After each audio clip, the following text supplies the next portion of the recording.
Welcome to Do You Hear Podcast. This is episode 88 of the podcast. Find the podcast on Spotify, Apple Podcasts, YouTube with the video, Anchor.fm, www.youhearpodcast.co. You cannot afford Dave's messing with my laptop.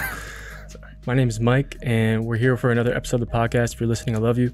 I'm going to have Dave introduce our special guest today. Ooh! How do I even introduce this person? Okay. Let me break it down like this. Okay. First of all, thank you for listening to the podcast. Episode 88? Yes. Okay. Thank you. Thank you for tagging along for this one. This one's really special. We have on the show someone that, to me, in my life, has been one of the northern lights. I like the stars a lot. I like references to the stars. Andrea is one of those like guiding lights in my life. She is someone who's handed me down a craft through her teachings. She's someone that has looked at me and told me that I can be something that I choose to be. Just an incredible force in my life, and that's really given me a sense of direction. So without further ado, Andrea Dantas, welcome to the show. Oh.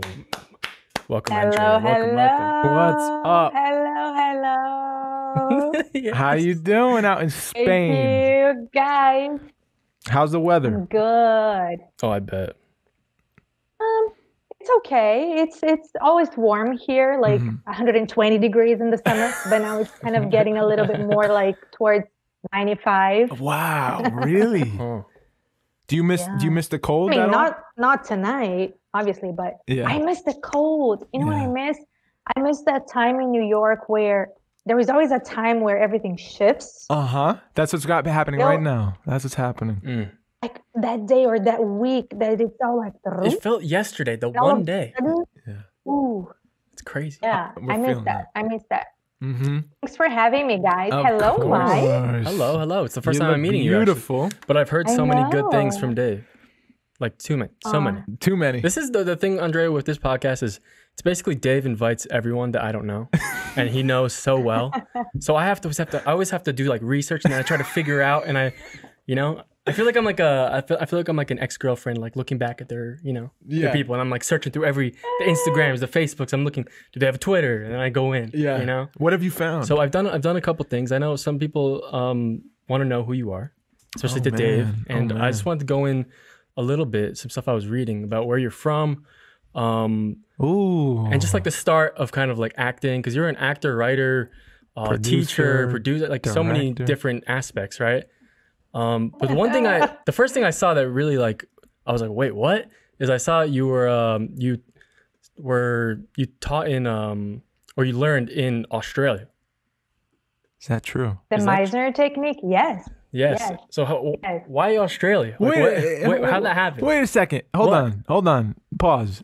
You're from Brazil. Yeah. So you were born in the great nation of Brazil, Yes. and you were just a little girl, and you said, you know what? I want to be an actor. Like, what happened? Like, what was the thing? Did you always feel that? No. I didn't know what I wanted to do in my life. I didn't think I had a possibility Yeah. to choose. You know what I mean? Mm-hmm. I do. And I wasn't good at anything. I was like super ugly and skinny with a big head. So, I wasn't like The big the head. popular girl in school. You weren't the Like, popular no girl in school? boyfriend. No What? way. No way. No. So good at sports. My feet are huge. So I Oh couldn't my like, God! What?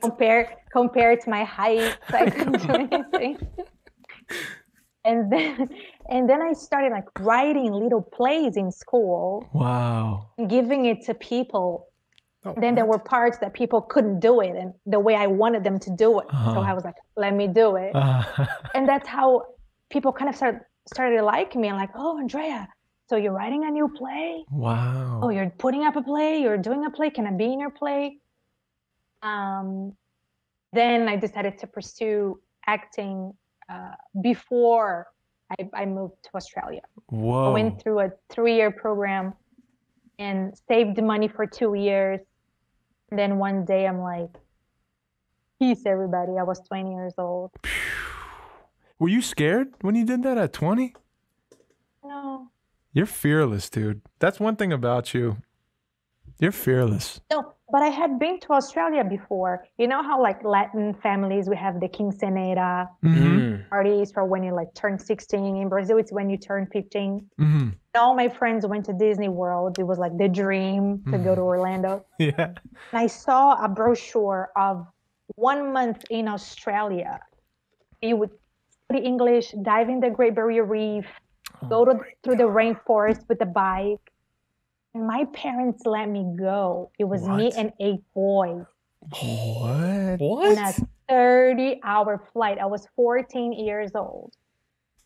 I almost lost my virginity. Oh my God. Oh my God. Yes.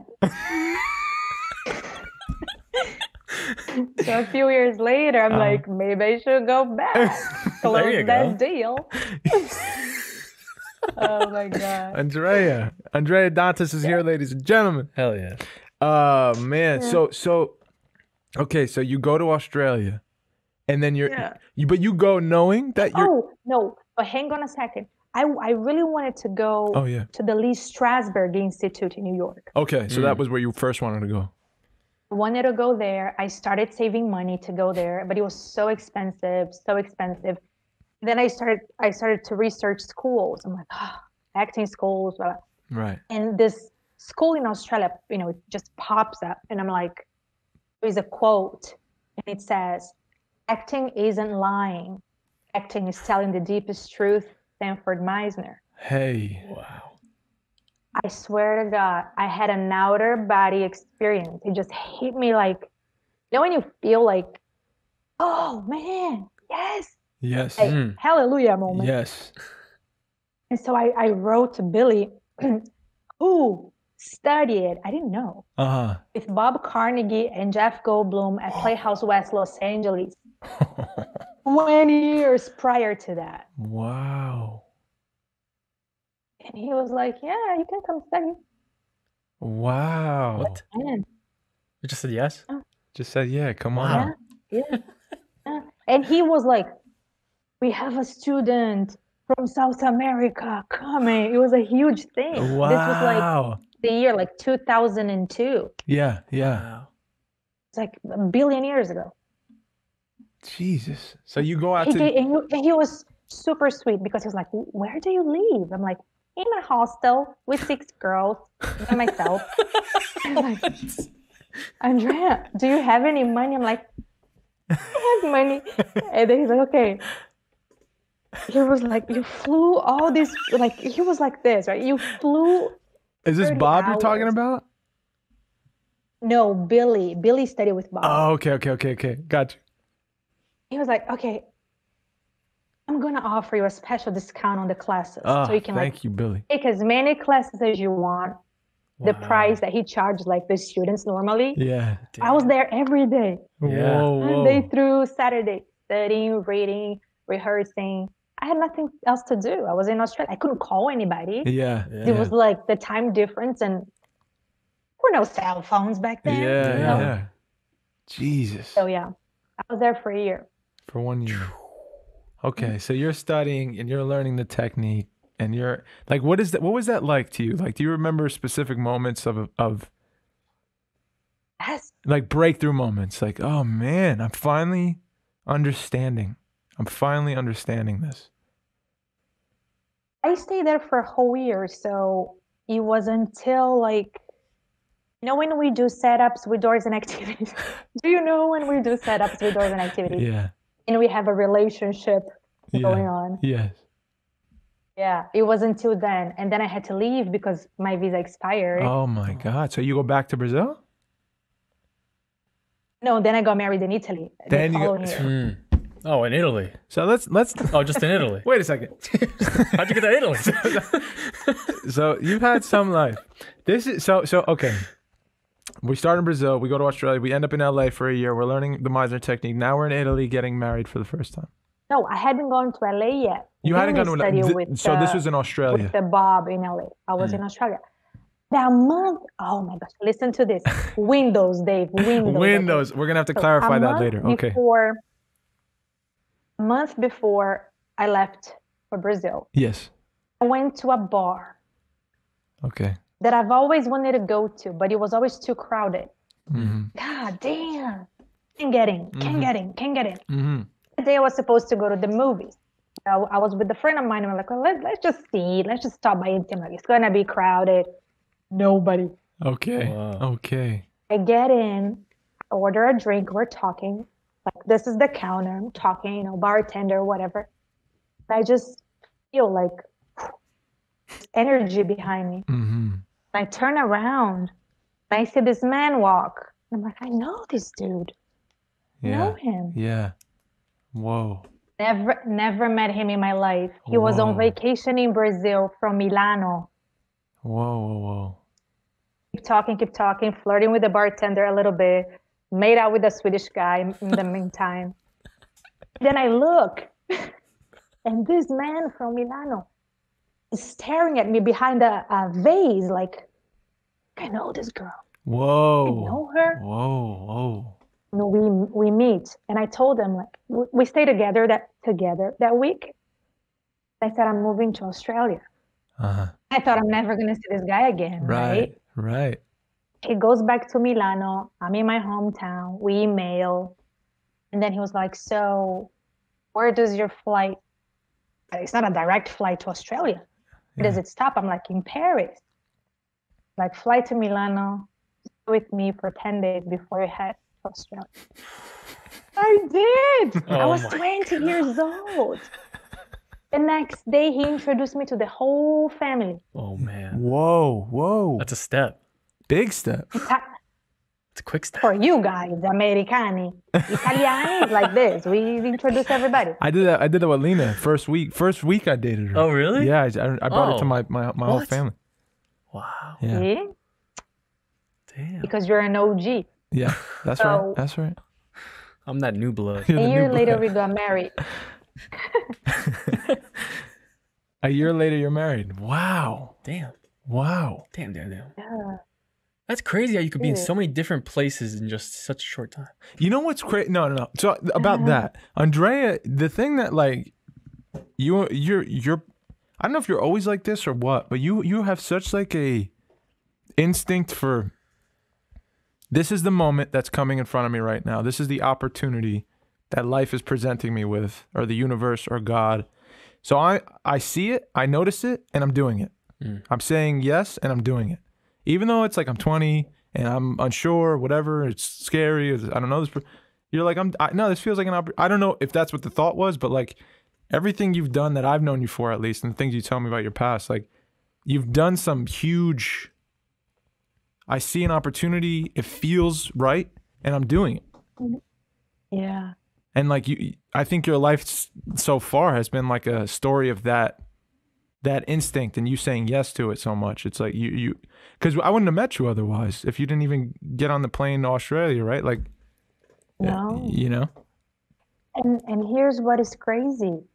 When I look back, there are so many moments that could have gone wrong. Right.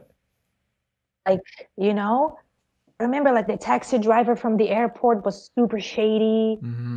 He wanted my phone number. He was from Lebanon. Whoa. I'm a 20-year-old girl with like, Yeah. hey, I'm in Australia.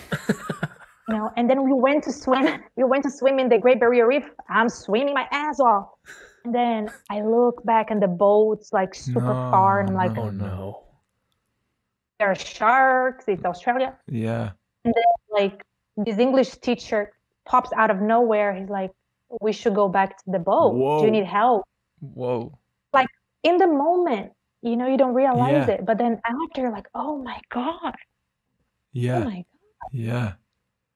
You know? Yes. Guardian angels. I don't know. Yes. God. It wasn't my time. And here's the thing. When it's not your time, you don't go. Yeah. Yeah. There's such a peace in that because then there's no fear. You know, it's not my time. If it is my time, it's my time. If it's not, you know, if it is, I can't do anything about it. If it's not, it's not. And I shouldn't be worried. I don't think anybody stays longer than 1 second. Then you need to be here. Wow. Yeah. Yeah. As crazy as it sounds, because like, well, what about this, and this, and that? That's what I believe in. Yeah. Obviously, there are circumstances that's like, really? Mm-hmm. You know, like you go and you kill somebody. Oh, it was his time. Yeah. I'm not talking about that. Yeah. But I think there is something behind all of this. Yeah. Life, purpose. I don't know. Yeah. We have things to do, you know? I agree. But here's the crazy thing. We always go when we're doing in the midst of something that we're doing. Uh-huh. It's never like ready to go now. Oh, yeah. Done it all. Why is that? I guess that's what we all kind of like want to build a life so that when we reach the end of it and we're like, okay, I'm ready. But like, that's my biggest fear is like, I'm not going to be ready. And I have to just accept that for what it is. I'm never going to be like, it's time. I don't know, but I assume I know myself well enough to think I'll never be there. I don't know. That's a fear. It's kind of like when you go to the dentist. I mean, I had a very good dentist growing up, and he would always like hide the thing. Yeah. Andrea, how are you doing? Paul. Like I never saw it coming. And every time I went back, I'm like, today I'm going to see it coming. I never saw it coming. You were so good. Yeah. That's the same thing. Right. We don't see it coming because then we would be terrified. We wouldn't do anything. Yeah.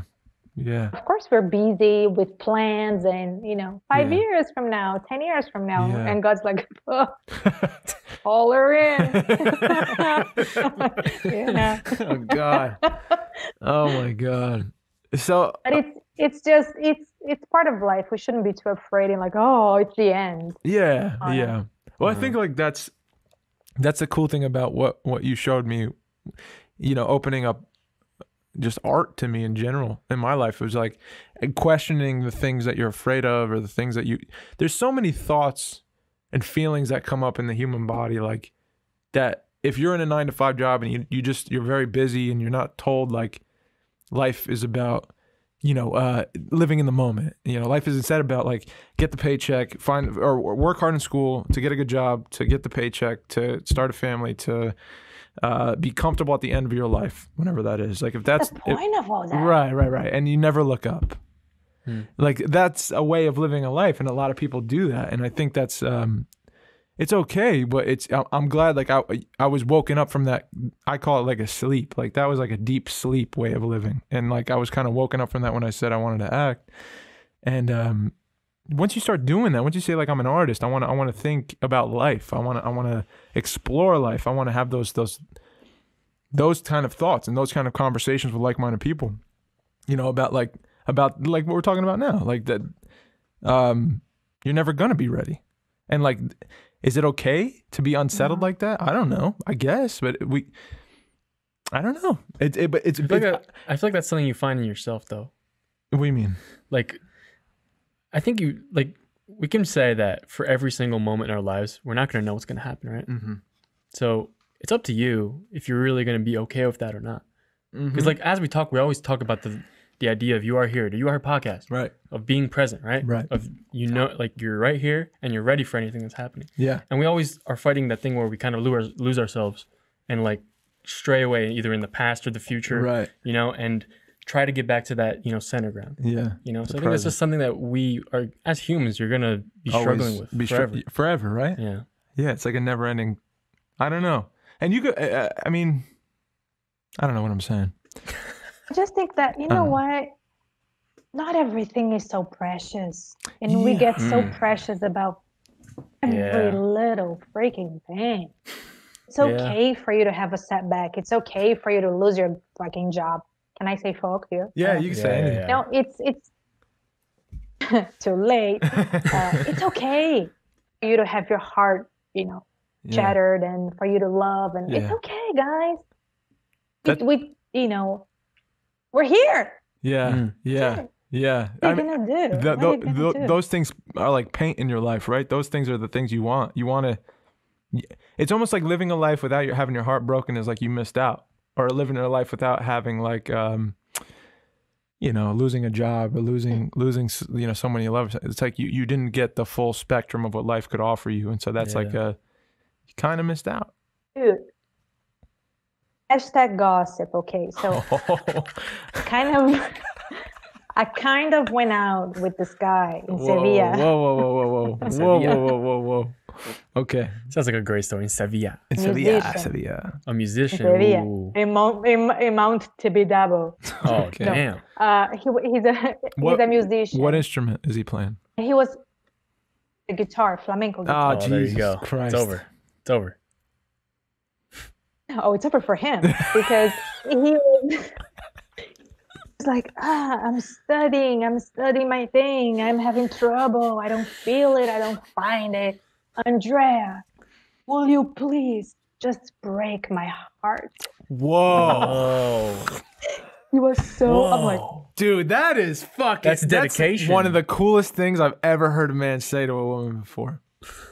dude, and That's so and cool. he left like coming from New York, where we just think about money, time, here.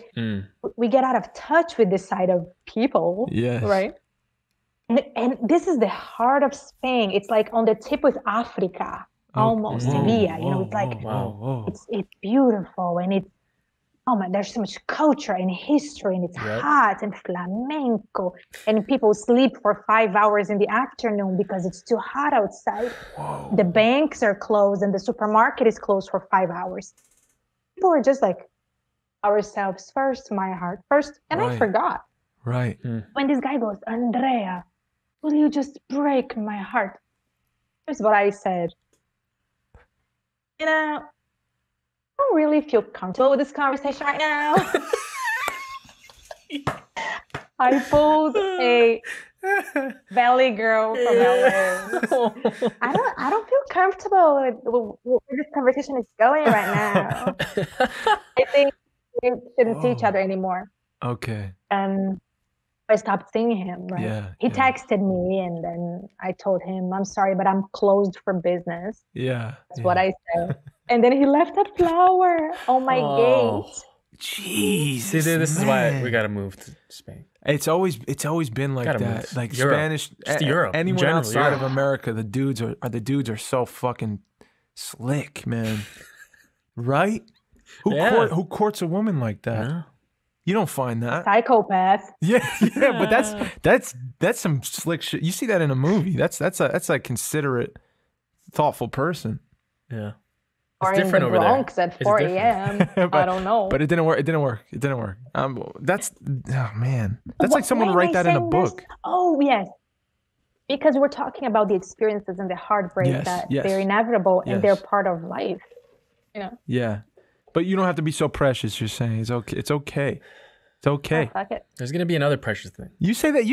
You know, it's funny. She said that about because in school, it's like, you know, we're all trying so hard to like learn, and we're all trying to like get really, really, really, really good, and so we're busting our ass, we're fucking rehearsing all the time, and it becomes an obsession. It becomes like, for me, it did. It became like an obsession. Like, in order to have a good day today working, I need to do this, prepare like this. The highest circumstances, the highest stakes, build a setup like this. You have to let it go in the moment. Work off the other person. Remember this. And by the end of it, you're like sweating and you're like, how is that? And then you get the feedback. And Andrea some days will be like, you know, you don't have to be so precious. You don't have to, you don't have to be so precious about your work, like about everything. It doesn't have to be life or death. Like if I decide to like the poetry book, like I was telling you about the poetry book. I hear your voice sometimes, and it's like, because I get in the white and black thinking of like, it's either fantastic or everyone's gonna fucking hate it, and I shouldn't do it. And and then you don't. But if you have that fear, you're like, I'm not putting out anything. I'm just gonna hold it to myself forever. And then it's not art. It's just your own thing because you're not expressing it, and it's not art. I think it's a cultural thing. It's a culture. It's very American. Yeah. You guys were not trying your hardest to be good, and you guys were not trying your hardest to work hard. You were just all terrified of making a mistake. That was the first major mistake, I'd say, of the whole group. Major mistake. You know what I mean? We gotta go. What's the problem? I made a mistake. I made a mistake. So what? Yeah. I made a mistake. I slept with you. I made a mistake. Well, got fired. I made a mistake. It's okay. Yeah. Yeah. And we're so like, okay, It's now, but it's part of the American dream. This is the American dream syndrome. Okay. Yeah. And it's if you read a lot of the if you read a lot of the Arthur Miller plays, you get that sense. Mm-hmm. That thing that we hold so sacred. Mm-hmm. Job, really? Yes. 41K, really? Yeah. Yeah. Your kids going to college, and okay, great. Yeah. Man, Is that for everybody? A lot of that is really like a dream world that you create. Because it's like, imagine like, 100%. you know, dropping in New York, you know, you're trying to act. You see, you know, the person next door trying to, you know, going to school or something. The other person starting like a fruit shop or something, you know, and you see all this stuff and you're like, I don't know. I feel like those struggles of everyone together, especially in America, I was built off the, you know, want to become something. Yeah. It's in our blood as Americans. 100%. You know, That's where from immigrant families coming over to do say. something for everyone. Everyone that came here. It's rough. That's Yeah. really. That's why. Especially New York. Especially New York. Yes. Yes. I have this weird thing that I want to like talk about a little on the podcast. It's like I don't know. I don't know which way to phrase it like properly. I still want to think about it more. But like it's this especially with my generation, because I'm a little bit younger. This like middle ground of me like going for a dream but also going for like a safe job thing. And now I'm like stuck in this middle ground where I'm like, and then like you get your parents who are like, oh, what are you doing? Like go for like, you know, you got to work and make money and do all this thing. And your parents are coming from that mentality of the American and then dream. like and you have this thing, and I don't know, it's tough. Yeah. Like that we can't see from each other's perspectives when I feel like that's such like an easy human thing. Yeah. Here's the thing though, Mike, also, I think you have to be smart. Yeah. I didn't just say, okay, I'm going to Australia tomorrow. I saved money for 2 years. I'm a planner. Yeah. Plan things. Financial stability is very important to me. Yeah. So it's okay for you to do what you got to do in order to nourish what you're supposed to be doing. Yeah. You know what I'm saying? Of course. You got to do that. Yeah. This is the coolest thing ever that I'm sitting on. I'm like sitting in between you guys and watching you teach him about like what you tell me, and like I could see it's for everyone, man. The lights coming on in the mind there, because that makes a lot of sense, right? No, yeah, of course. And I've definitely that's definitely one thing I learned. I've learned because like over the past couple of years, you know, I decided a lot of decisions that, you know, where I am right now. Yeah. Obviously, I want to be in certain places in both aspects of life. Yeah. You know, but it's like learning that, you know, and understanding like my parents or even like for other people, like friends and stuff that like are trying to get somewhere and seeing how their family reacts and stuff. It's you can understand from, you know, all the aspects. Yeah. It's interesting. Andrea, I wanted to ask you a question because you've been in New York, LA. I was about to Australia. Okay. Go ahead. Milan, Sevilla. What's your favorite place to live? Out of all of them. New York City. Hey. Let's hear it. Why? Greatest city in the world. Because it's the greatest city. Oh, but here's the thing. This is what I should work at therapy. I don't know. There's such an emotional attachment to New York for me because of everything that I lived there. That I don't know if I love the city above anything else, or I love that part, that period of my life in the city. Yes. You understand?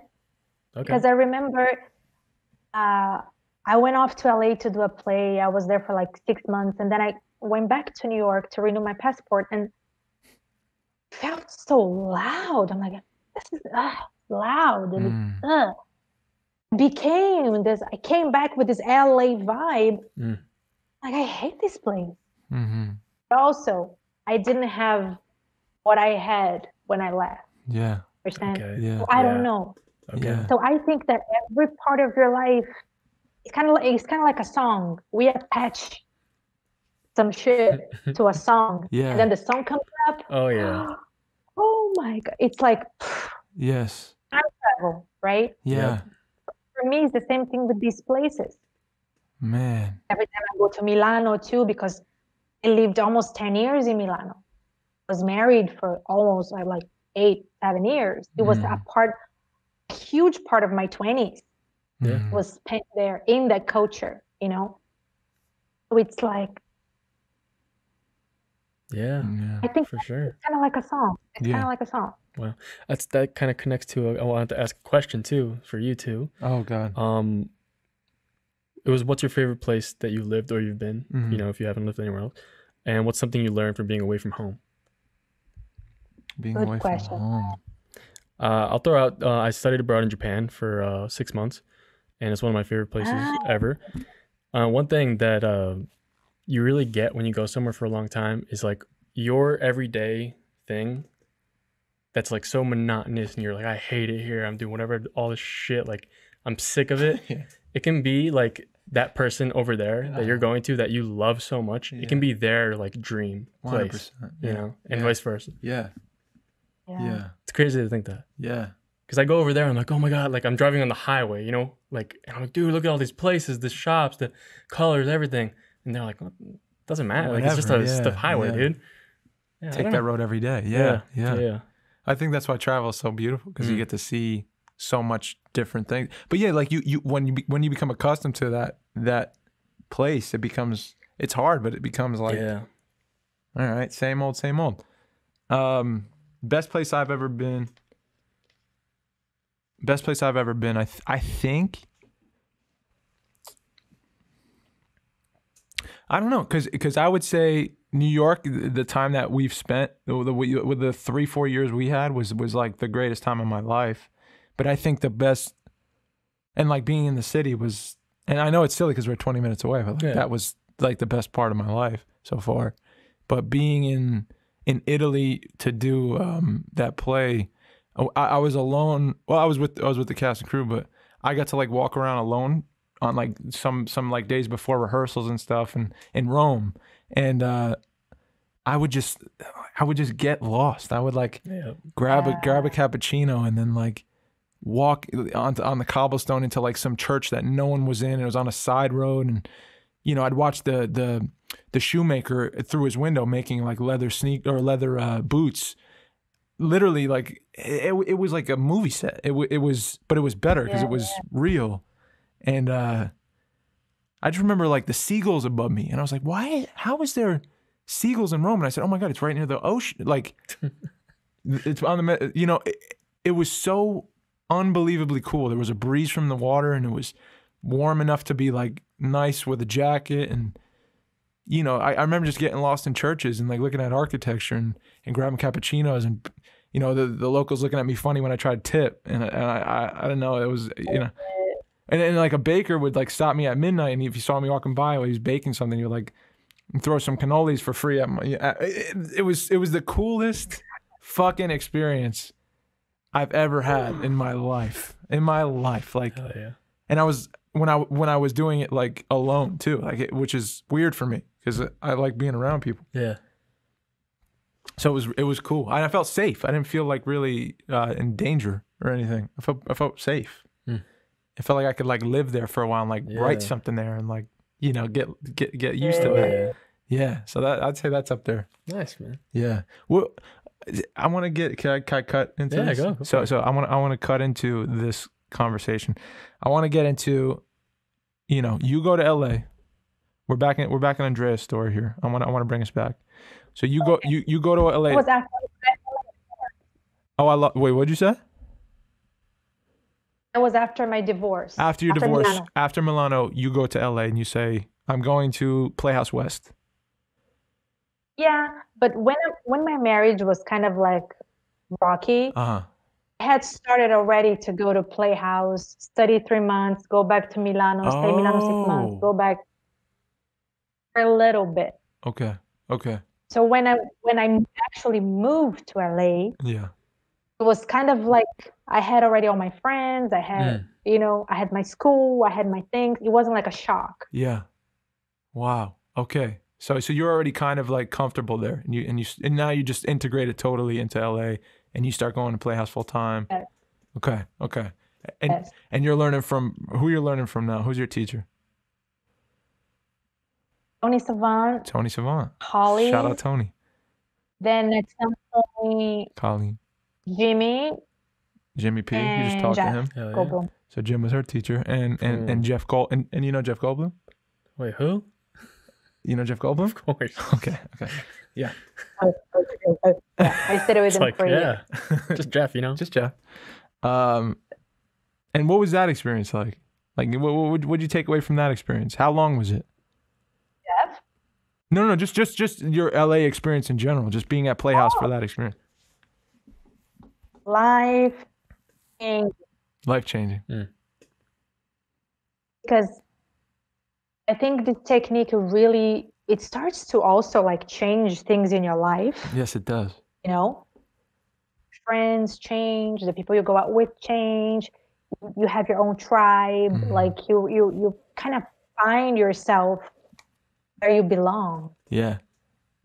And I have friends from Playhouse that we've been friends ever since, and we're gonna continue to be friends forever. Why do you think that is? Everybody. No, but why do you think that is? Why do you feel like that's what happens? Because I think it has to do with the way the place is set up, where you start to dig some truth about yourself. You start to really get to know yourself, not your social everyday. How you doing? Yeah. I'm great. But really? Yes. And your peers are watching that, and you're watching them. So we're all part of each other's struggles, joys, achievements. You know what I'm saying? Yeah. Yeah. You know exactly what I'm saying. Yeah, I do. No, I want Mike to hear this. Like, it's but I'm curious about it too sometimes, as I think about those people that I went through it with, and I'm like, there's always gonna be a meaningful place for them to live in my heart. Like, always. Right. It's strange. No matter what has happened in, you know, the more present moments, like, you know, I don't speak as much to them, but like, I know if I pick up the phone, they're gonna be there for me, and I feel the same for them. And it's just a weird bond. I don't see a life that I'm like, fuck them. You know what I mean? Like, that doesn't exist in me. I don't know. I have that fuck whatever with a bunch of other schools that I went to. Yeah, same. These people don't talk to me, please, por favor. I'm not here. You know. Yeah. But now with Playhouse. You know I what? think it's a Yeah, I think that's my fault on the other places, because I went in with like this really guarded, like, I just need to learn, and then I gotta get out of here, and I don't want to make friends. I gotta be the best. I gotta be best. And so I want, that's unfair to them, because I know I went in with that mentality. But then this place is like, it puts you in a position that you have to either open up to the group and like be seen, or you're just not gonna survive here. Like it's like an ecosystem. Naturally, it's not like we're not gonna hold hands and free. It was weird because it wasn't like, oh man, I'm jumping ahead, but like, it wasn't. Okay. It just happened. Okay, we're gonna get into it. So I feel like I'm guiding this. I'm not trying to, but like I want to get into. You're studying in LA. You are becoming the actress you're gonna be, you know, forever now, and like you're getting your foundation for like the craft and like really understanding the craft, and then now, you know, you go. So I met you. I want to start here. I met you. This is where me and Andrea crossed paths for the first time. I'm studying. I'm not even studying. I'm working full time in New York, and I've been out of acting for a year and a half, 2 years, right? And I still don't know what the fuck I'm doing, but I know I want to act. All the places I've been so far, I have a degree in theater and comedy. I don't know what the fuck. I don't know how to act. I don't know. I went to a school beforehand, another school I'm not going to shout out, but I went there, didn't learn shit for 2 years. Then I said, okay, I'm going to work now. Now I need a job because, you know, my parents are like, you got to do something, homie. This acting thing isn't working. Okay, I start working at this place. I feel like I'm dying because I'm not doing art, period. While I'm there, if I ever had a break, I would be like, okay, acting schools in New York. And I'm trying to find places to work, to go to school at work. Places I could go on break even. Like I would do anything. I find Studio 4. I say, oh shit, they're auditing. I said, let me just check out an audit. I go to Under St. Mark's, and I find Yeah. And I said, oh my God, I'm sitting there, and I remember going in the back row. Everyone was like super cool with each other. I remember like waiting outside, but I sit in the back row. They all come in, they all file in, and Andrea walks in. She got really short hair, and she sits up front. I think you had like you had some kind of feathery like something going on. I remember there was like some kind of something with like a My feather. Yeah. My feather. Yeah, but you had this like presence when you walked in the room. Yeah. Yes. Did you leave early that day? You had to leave early, right? No, you Maybe. stayed throughout the whole thing. I think maybe I did actually. Go ahead. Whoa. I'll tell you something. Okay. Oh shit. Okay. So I'm sitting in the back row, and I'm watching these people go up, and they're doing doors and activities, and I didn't know what that was yet, but I'm watching them. I didn't. The thing I remember catching was like they're actually listening to one another, and it felt like life. I remember, and I was like, wait, what is doors and activities? Okay, so door and activity is a simple setup where like so either you're the door or activity, or I'm the door or activity. So like if you're the door and I'm the activity, you're coming to my door for something. Yeah. But I'm in the middle of this activity I have to do. I have to do something with this bottle before 3:15 because blah blah blah blah blah. Yeah. And you're coming to my door saying, "Hey man, I know you're doing this thing. I need to do this though." And I might not know that. I might know that. I don't know. Okay. But we build this setup together. Gotcha. It's imaginary, and we make it. We work off each other. It's a messy explanation. Super messy. Don't listen to me. But It's not stuck with me. But okay. Go ahead. Yeah. Sorry. Shit. It's been a while. So I remember those young folks were doing that, and I was watching. I was like, oh man, this is like unlike something I've ever seen before. I've never seen this before. I don't know what it was. I don't know what I was seeing. I don't know why I took to it so well, but I was like, that's so fucking cool. And I remember wanting to tell Andrea like, I want to learn from you, but I was really scared. And then I think I had to leave early, and I said like, thank you, I break, I think.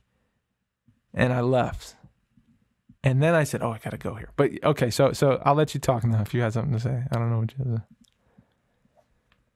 The student coordinator at the time emails me like, hey Andrea, Oh my God. you know, I was trying for weeks, by the way, too. I was trying for weeks to get into the room with you. I was trying for weeks to get an audit. I remember like constantly. she emailed me. Okay. She's like, you think, I was a little snappy at the time and like, these people, because there were a lot of people going because of who was the owner of the school, and Right. Okay. I was like, Yeah. these people. Anyway, it's like, hey, so this kid David, he's coming to audit your class, but the only thing, if it's possible, would you please let him, he needs to go before. And she was like, oh, like, I'm sorry, because she knows like nobody's leaving early, phones off. The Gestapo of under St. Mark. So you come in, you're there, okay, whatever, I'm teaching. And then at break, I was already like, this kid has to leave early, just leave already. Because I was sick of the people coming in. Yeah. That makes sense. Belong, right? Yeah. So he comes to me and he's like, Dave is super tall. I'm like, another model in my class, whatever.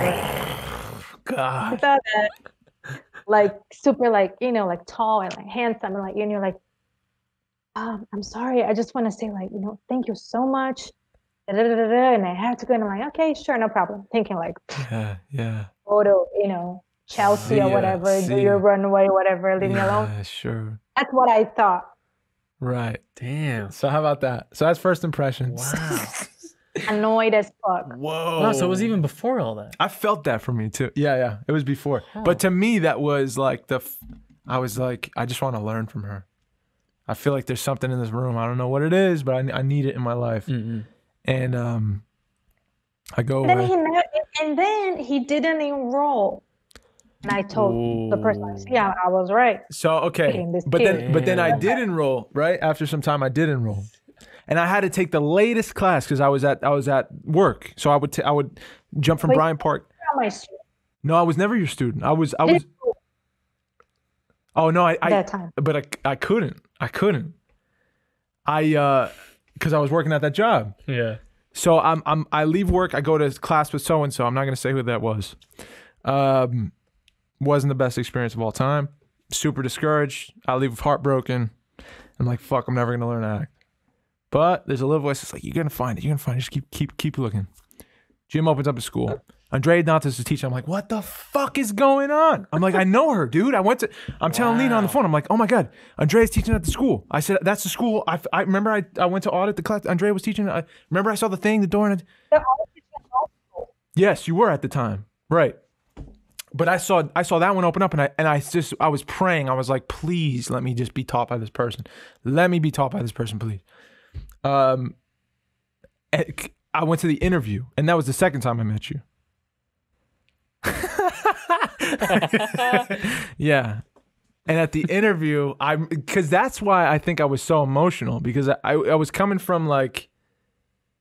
Did I remember you? I don't think I remember you. I don't think so. I don't think so. No, I don't think so. Really? You were very like in the best way. You were like, this is serious. I don't care if you're emotional or not, really. Like, do you want to do this? Like, you know what I mean? Like, you weren't like oh, it's okay, Dave, come on in, you know. Not so compassionate though. I think he was there too. Yeah. Jim was there. Jim was there. Yeah.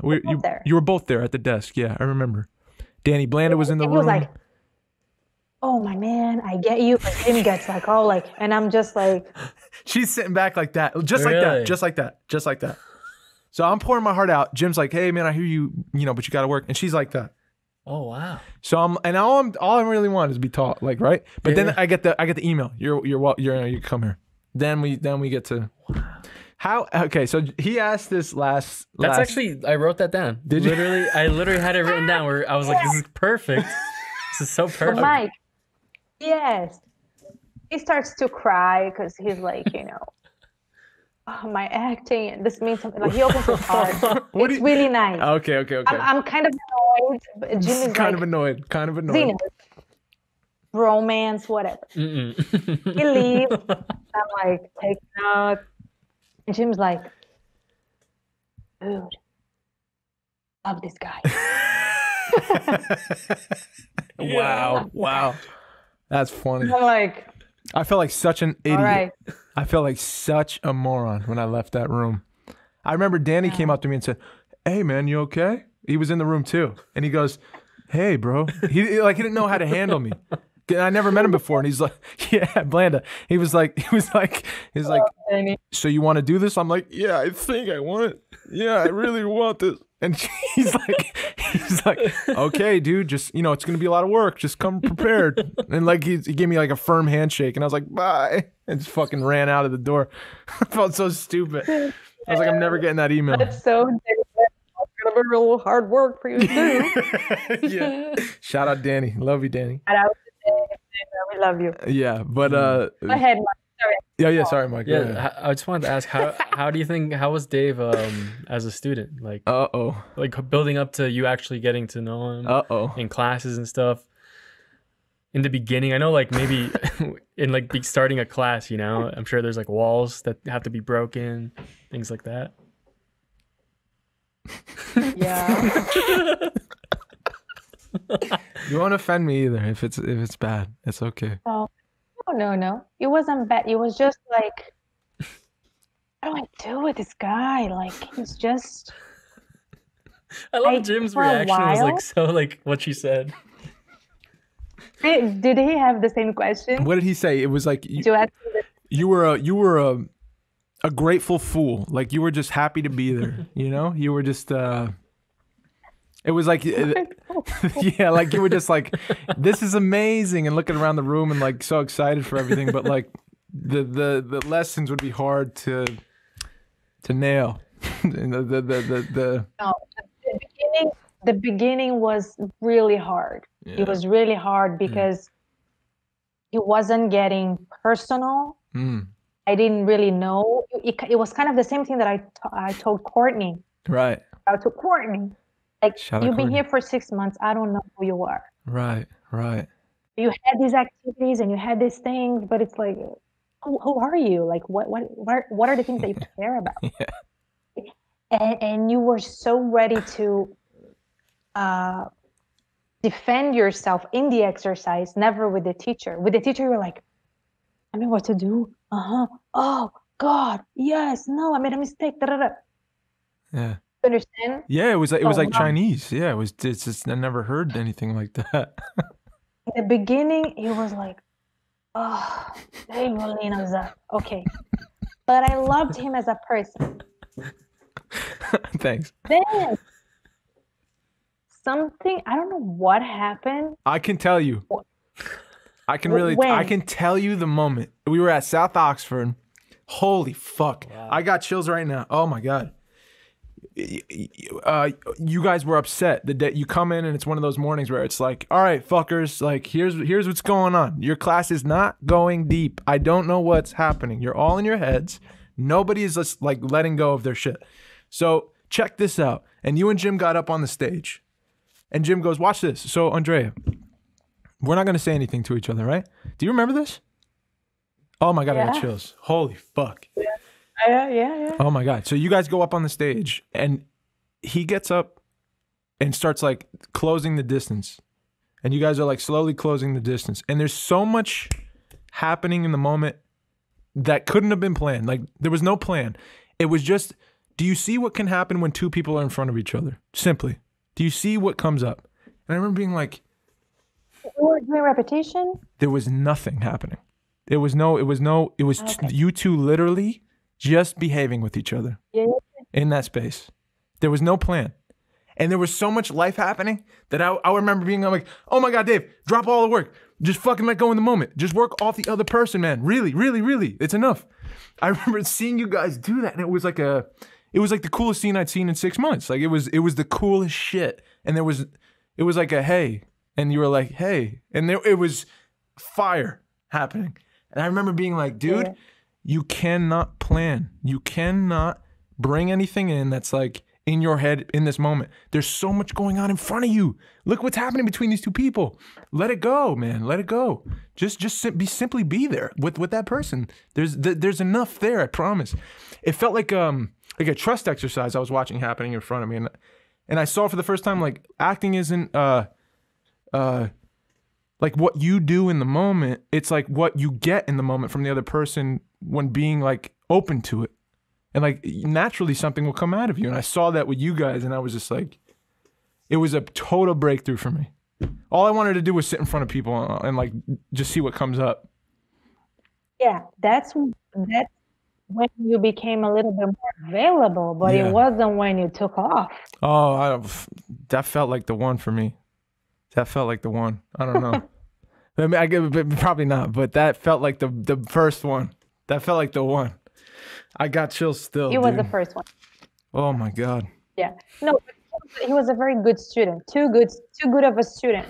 I just wanted him to just drop everything and, sometimes focus. To be a good artist, you cannot be a good student. I don't know. Mm-hmm. It's a fine line. Yep. Yeah. Then finally, I think towards the impediments, maybe it was like later. I'm like, whoa. Yeah. Impediments felt like we all have our process and our time. You were always in such a hurry. I don't know why. Yeah, I don't know. Even the last day, you're like, this is what's gonna kill you. You're like, you're trying to get it right. Like you don't have to get anything right. Huh. And you're too hard on yourself. You always say, like, you're just too hard on yourself. Way too fucking hard on yourself.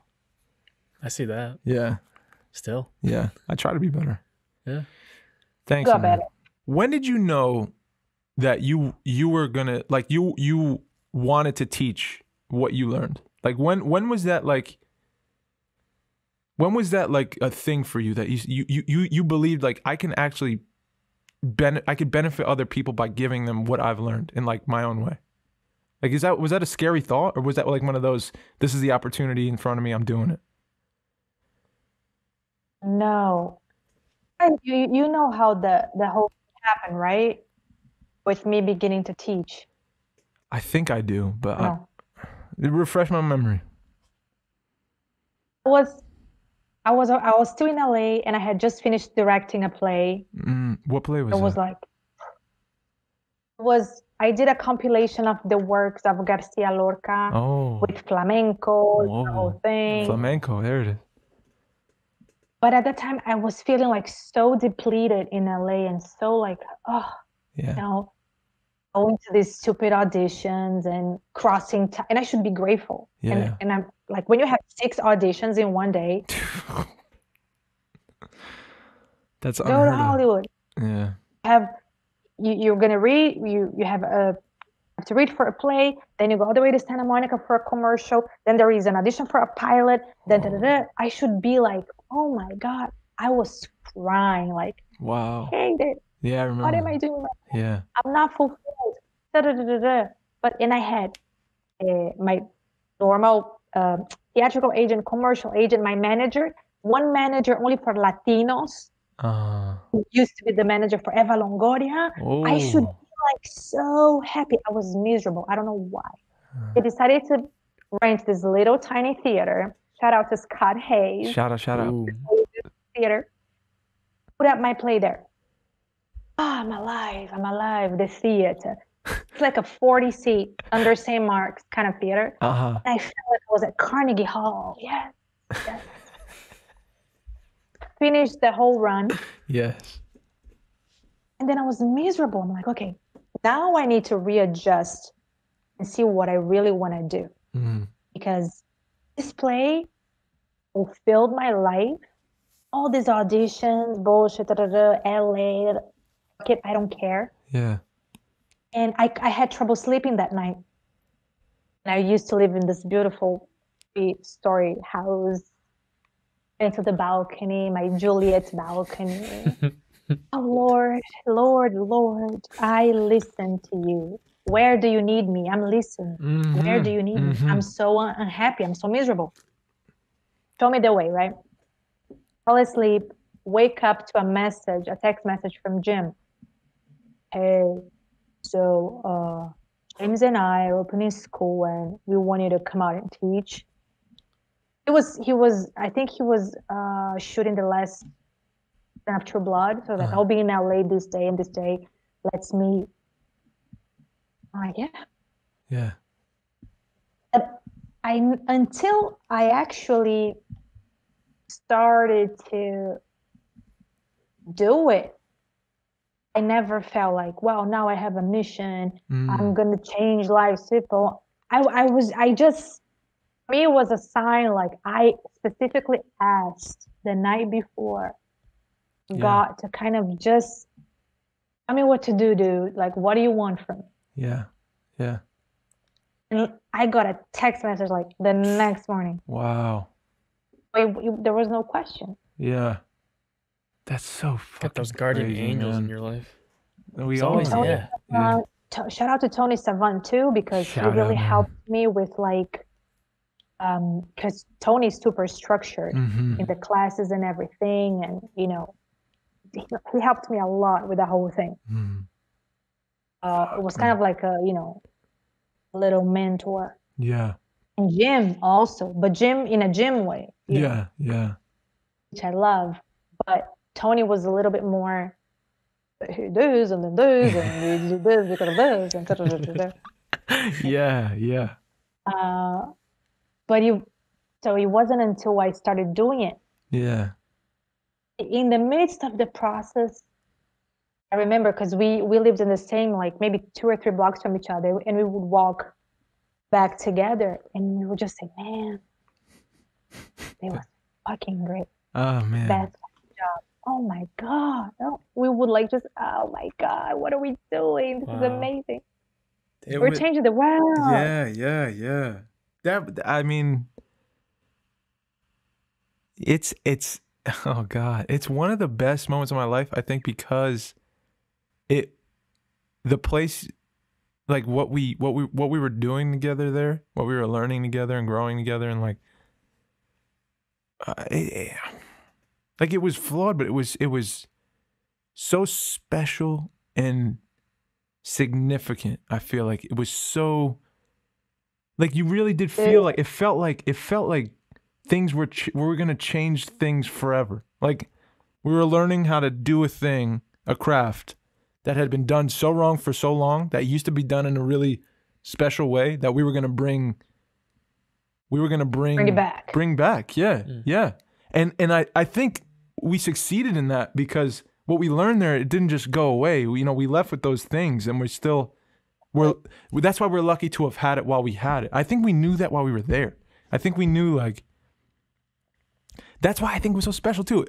I used to say, like, I'm gonna write a book about this place one day, right? Like, there's gonna be books about this. Gonna be like a museum. The big, you know, studio. Like, this is gonna be a museum. People are gonna walk through here one day. I remember saying that to you because it felt like such a. And maybe it's just because I'm speaking about my life and I'm being selfish, but like, I've never experienced that in anywhere else in my life. It felt different to the person. It felt different. It felt there was never a day where so crazy. Yeah, sorry. Remember, I used to tell you guys two things. I'm like, sometimes you guys would complain and and I would say, one day you guys are gonna look back, and these will be the golden years. You always used to say that. In the second, you say that, and then when I was pissed off, sometimes I would come and I would say, why don't I just give this all up and move to Spain? Was a thing that I used to say like that. Oh, yes. And look what happened. Whoa. Be careful with what you wish for. Yeah. So many times I said that. Even to Jim, like, I'm going to pack it up. I'm moving to Spain. I don't need to be here. Yeah. So and so is this. Wow. Look what happened. Whoa, I live in man. Spain. Those are the golden years. Those are the golden years, just like you said they'd be. They are. I look back at them with so much love and gratitude. They're. Are you an actor, Mike? What's that? Is Mike an actor? Are you an actor? No, Mike. I'm not. No. Mike is a filmmaker. Yeah. Mike writes stories. Mike directs. Mike produces. He might act. DP stuff. Yeah. DP, editing, photographer. I'm starting. He does music. I'm a beginner. Yeah, he's a beginner. But you're interested in acting. Dude. You've always been a little interested. I always have been. He's always been a little interested in acting. Yeah. I love where it It's comes better from. to be a beginner than being a finisher. Yes. Does it exist? Yeah, I think so. What was it about, like, what was it about acting, or what was it about, like, yeah, let me ask that question. Why is it that you love acting? I don't anymore. Wow. Why? Mm. Why? It's not that I don't anymore. I'm kind of sick of it. Okay. I'm not sick of it. Here's the thing. I think it has been a process of evolution and creation. You know, there was a time where whenever I could act, in whatever I could act, I would be so happy. I think it was even a thing for my own self-esteem and myself to look back to that little girl came all the way. Now, you know, I'm doing this short film in LA. Oh, right? Yeah. So there was a time, and I was talking to Jim about this the other day, that adolescent naivete, our fervent years. Yes. And we would be like, let's shoot a movie. Doesn't matter how. We're going to be here until 6 a.m. Fuck. 24 hours. Then, I mean, when you get older, I'm turning 40 next year. So you don't have the same, it's kind of like, oh, I've seen this before. I've seen this before. Another Latin lover or another Latin maid, great. Can't wait to act this.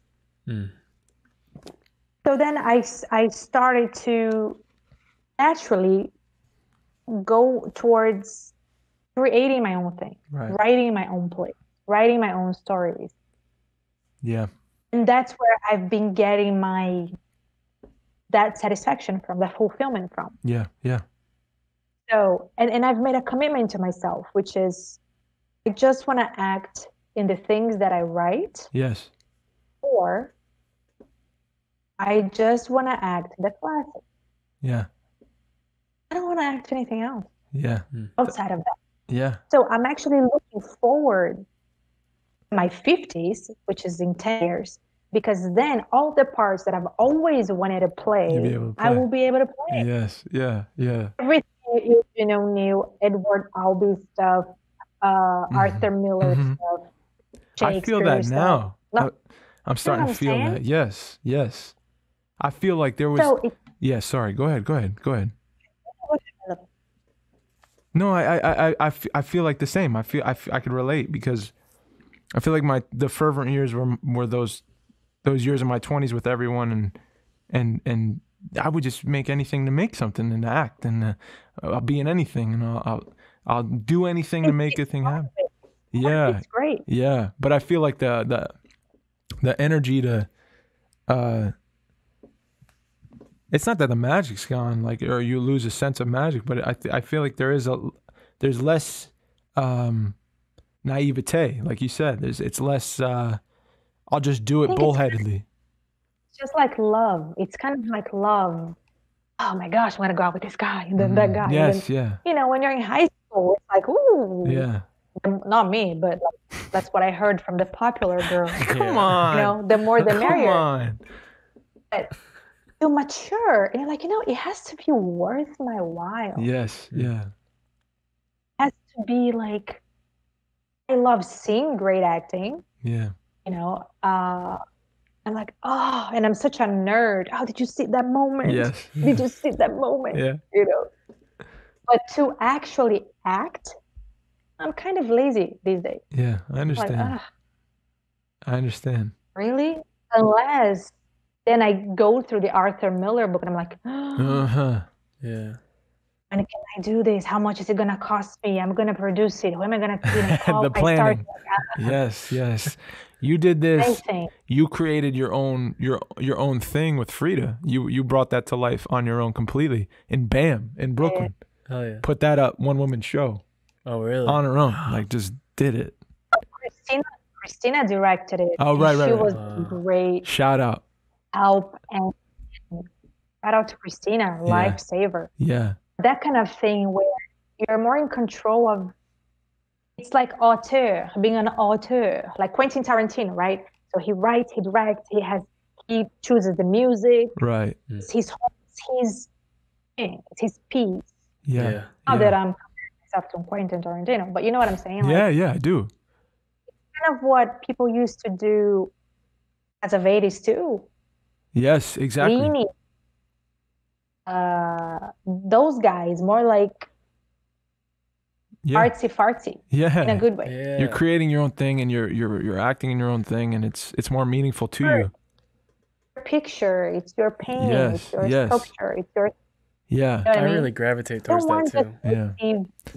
Gravitate towards that. Yeah, like I don't want to do just like a story about, you know, the wife and kid leave and, you know, they go, I don't know. Yeah. I want to like paint something on the screen. And it's all you. Yeah. Yeah. I want to make, I don't know. Well, when the painter paints, it's the painter and the canvas, and it's theirs. When we do a thing, we have to collaborate in so many places to make that thing happen. It's one of the most collaborative art forms. Yep.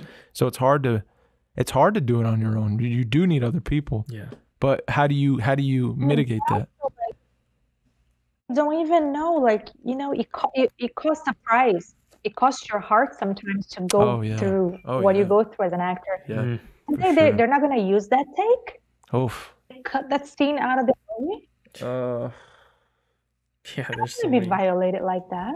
I don't want to be, and that's why I have always loved the theater, because it is the art of the actor. Yes. I love the theater. Yeah. Now I love my theater the way I want to do it. Yeah. Yeah. You know what I'm saying? Yes. That's my dream. What's your dream? My theater, velvet curtains, my own company. Yeah. Sugar daddy saying, hey, honey, here's 10 million, 20 million, 30 million. Go do your play. Thank you, daddy. That's my fucking dream. Where? In New York fucking City. Yes.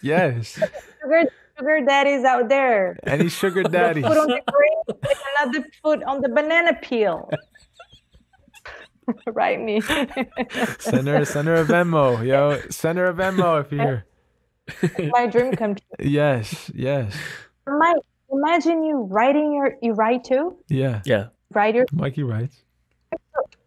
Write your thing, and it's like, and those nights with your cappuccino and your computer, and you're like, man, this scene, I'm a genius. And then somebody takes it, does whatever the fuck they want with it, and then you watch it, and you're like, motherfuckers. Yep. And you could say that happens a lot of the times of, you know, films Happens coming out. almost every time. From books, from everything. Yeah. Yeah, if you want to sign that contract, if you want to get a thing produced, get it seen more eyes, the process to do that is censorship in a major way. It's gonna be tampered with if you're not careful. You know? The most recent thing I heard was the Enola Holmes movie.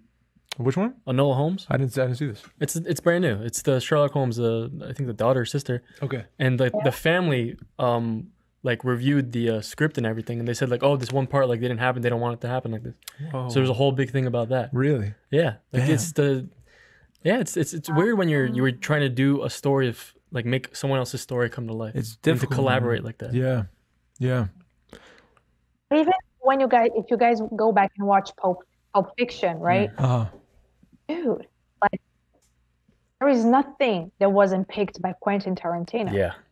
The soundtrack. Obviously he has collaborators, but like it's your thing. Yeah. It's your thing. And that's why Sylvester Stallone, you know, wanted to do Rocky the way he wanted to do Rocky. He wanted to be Rocky. Yes. It's like you said, it's like you make your own, it's like you literally make your own genre. Tarantino films are like, they're like a genre. Yeah, they're it's a type of film. Yes. You know?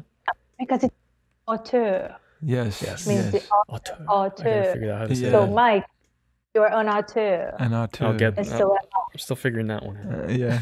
I'm waiting for my sugar daddy. Don't worry. Yeah, but I feel too like the turning 30 and like getting into my 30s now. Like there's so many more things I want to do. I feel like there's more roles for me, like the things that I want to act instead of like the boy next door, or the scorned boyfriend, or the one that gets cheated on, and the, you know, like that shit is old news, you know, and I hate it. I hated doing it. And now I get to like, there's just so much more shit I want to even write for myself to do, or like you're saying, you know, there's so many more stories. This period of my life has been like one of the most challenging periods for sure. And like, it opens up that artistic eye, saying like, oh man, like a story about this is something that a lot of people go through too. I know I am. And you're, you know, it's a crossroads. Yeah. That's so cool that you can get excited for that. I do, man. It's the thing that keeps me going, I think, is art. I think it's story, I think. And I think that's what you're in love with too, is story. I said acting before, but I think it's story. Yes. Right? Yeah. So many stories, like, oh, let's write about this thing in Vienna. Yeah. Ooh, let's write about this thing. And this whole thing, like this bohemian, maybe I should move to London and write a piece over there, you know. Right. That's all I want to do. Guys, all I want to do is be a diva 24/7. Andrea, you can do that. She's the Stella Adler of my life. We just need a sugar daddy. We need a sugar daddy. And that's it. That's all. So what's... We'll all be fine, guys. We'll all be fine. What's the first story you can remember that you fell in love with, that you remember being told to you, or a story that like is significant to you? One of the first ones you can remember that may have sparked stories for you. The Little Red Riding Hood girl. Yeah. Because I had a what do you call them? It was kind of like an audiobook Uh-huh. of that story. Whoa. So I wasn't reading, I was listening to it. Yes. And it scared the shit out of me. Yes. Whoa. All these little stories, like the little, you know, when you're a kid, like Snow White and this and that. I didn't read them.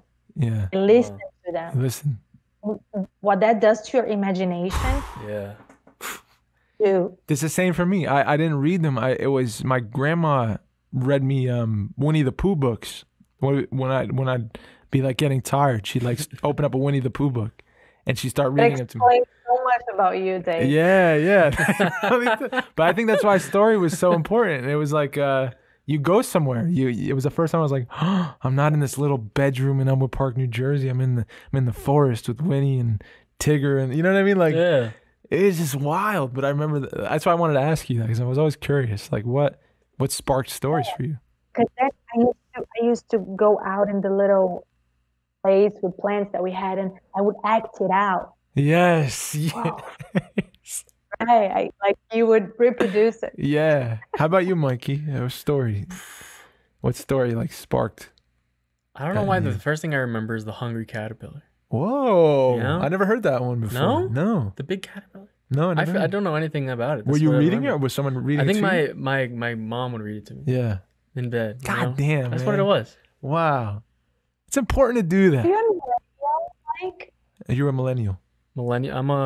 Am I? Yeah, I guess so. Born I'm 24. 1996. He's 24 years old.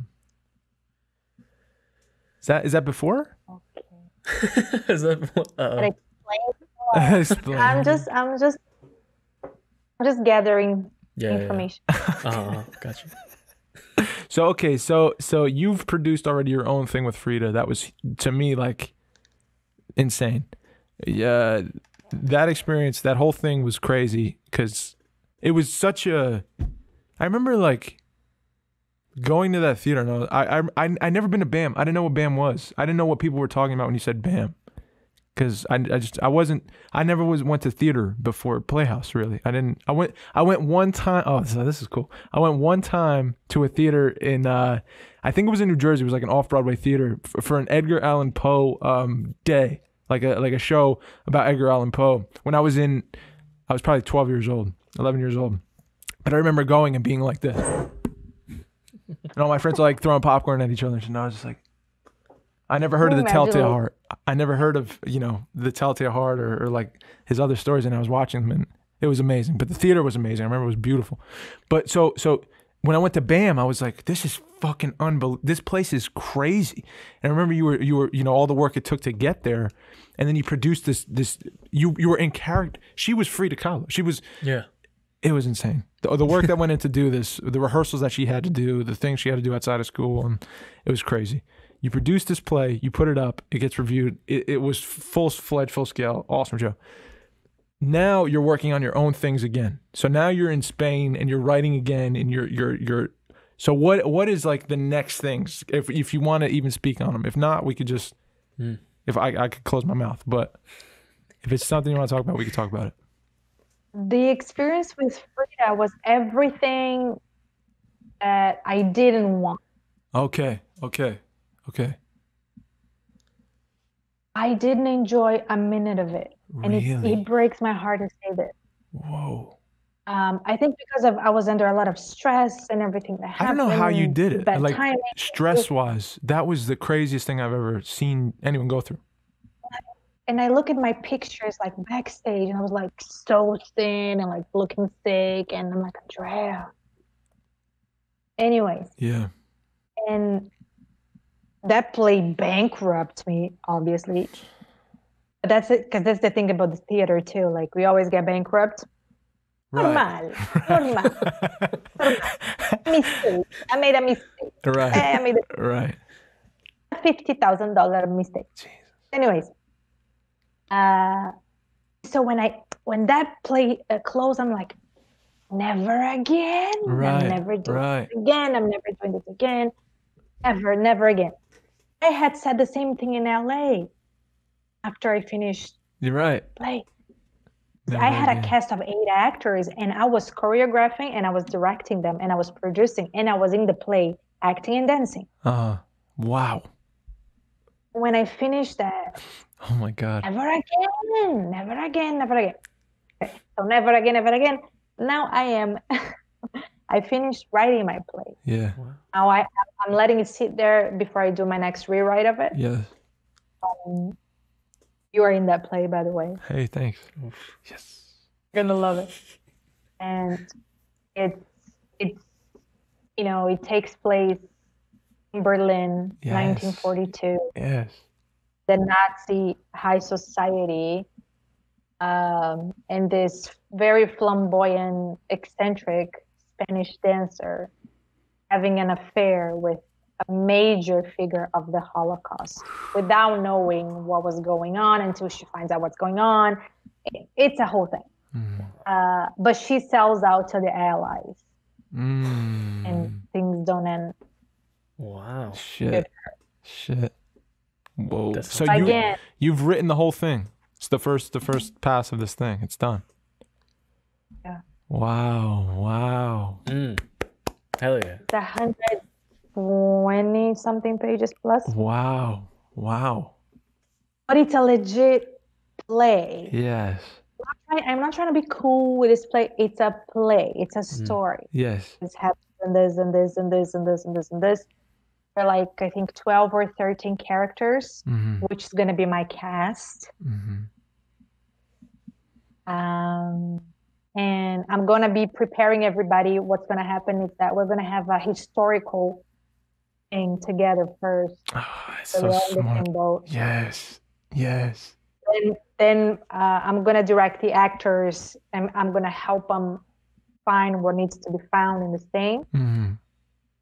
But I may have some help, external help for the mise en scène, staging of the thing.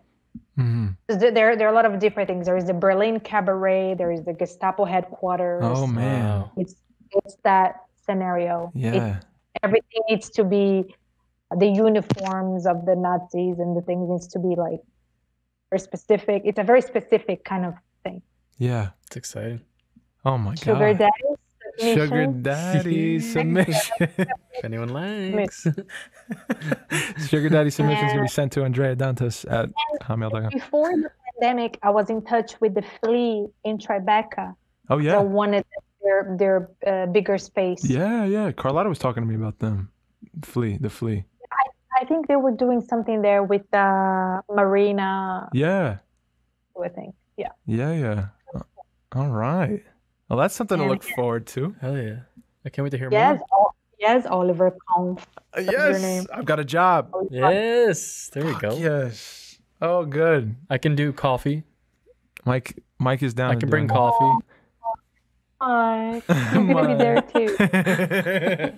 Mike's stage manager. And there's gonna be live flamenco because it's the Berliner Cabaret, and I'm gonna have live musicians to do that. And you're like a trained flamenco dancer. You're. Let's not forget that. Let's not forget that. Wow. She's a trained flamenco dancer. That's gonna be so fun. Oh my gosh. Wait, that's happening here?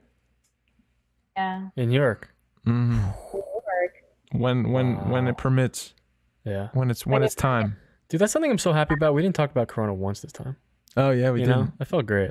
I mean, you're sick of hearing your Corona story's got to be wild because you've been locked away. I just have one Corona story. What happened? We got to get into it. We'll have the Corona story, and then I think we'll wrap because we have an hour 30 minutes already. Okay. It felt like 2 seconds. We'll get into the Corona story. Let's hear it. No, it's just I went to Berlin to teach a course, a workshop. So you go thinking you're teaching one course, and you'll be gone in a week. Yeah. And I get there March 9th.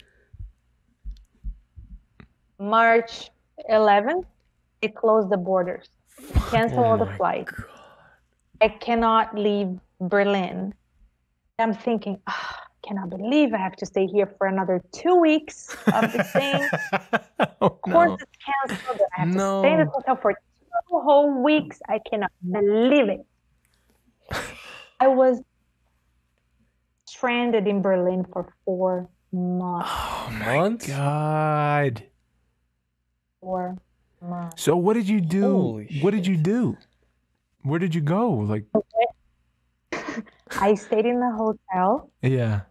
Then the government shut down the hotels because they were not allowed to have guests in the hotel. I got an apart hotel, which is kind of like an apartment. Mm-hmm. And then 2 weeks later, they shut it down. And they gave me the key. They're like, we're closing everything. It's you. And there was an Asian girl. It's a huge building. Yeah. This is the key. Don't lose it. There's not going to be anybody in the reception. If there is an emergency, like, this is the number to call. Whoa. Bye. What? Oh, so you just stayed? Then but then my reservation was over. So it's like, I cannot renew it.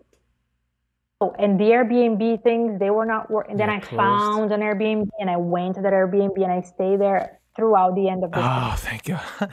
And then I was able to take a train and a plane and a train 4 months later to go back to the US. Oh my God. But that's what I did. Wrote my Holocaust. Yes. Piece. Wow. Okay. Oh, lots of time. Yes. Last question. What is home to you? What is home to you, Andrea? New York, Okay. of course. Okay. Mm. Okay. Yeah. Is there any chance of you coming back to New York? Of course. Yeah, done. Oh yeah. The gypsy. Of course. Oh yeah, of course. Everything that I'm doing is heading towards. Wow. We'll have her back soon. Yeah, we gotta have you back and talk more about that because that could be a whole nother podcast. Yes, and it will. Wow. Anytime you're welcome back at the You Are Here Yes. podcast. Anytime. You guys are so sweet. Oh. You're like the sweetest. No, you're the You sweetest. are. Stella. I love Stella. I've been waiting for me to be here like since day one. You never invited me. That's all Dave. Dave takes care of that portion. I thought you'd look at this and be like, this is stupid. I thought this would be something that you looked at and you didn't want to do for some reason. I was so insecure. I've been wanting to do. I talk about you on this podcast, I think once a week or once every 2 weeks, you come up on this podcast. So it's good that you're like able to be here. Yeah. And now that I know you liked it, we'll have you back whenever you want. And when you want to promote this, or whenever, you let me know. You come back. You're always welcome. You're gonna be in the play. You'll be promoting it. All right. Well, Andrea, I love you. I'm gonna be I love you so much. Thank you. Any last words you want to say? you guys. Mike, I want to go grab a cup of coffee with you guys in a bit. Oh, I'm down. Yeah. And we'll talk about the whole being an author. An author. Okay. Yes. Yes. God, I can't wait. Oh. You get it. Yes. Dang. Wow. Well, that's it. All right. That's episode 88 of the You Are Here podcast. Find the podcast, you know where to find it. Apple, Spotify, YouTube with the video, Anchor.fm, www.youhearpodcast.co. We can out 40M. My name is Mike, and I'm signing out. My name's Dave, and I love y'all. Andrea? Andrea Dantas. Thank you, guys. I love you.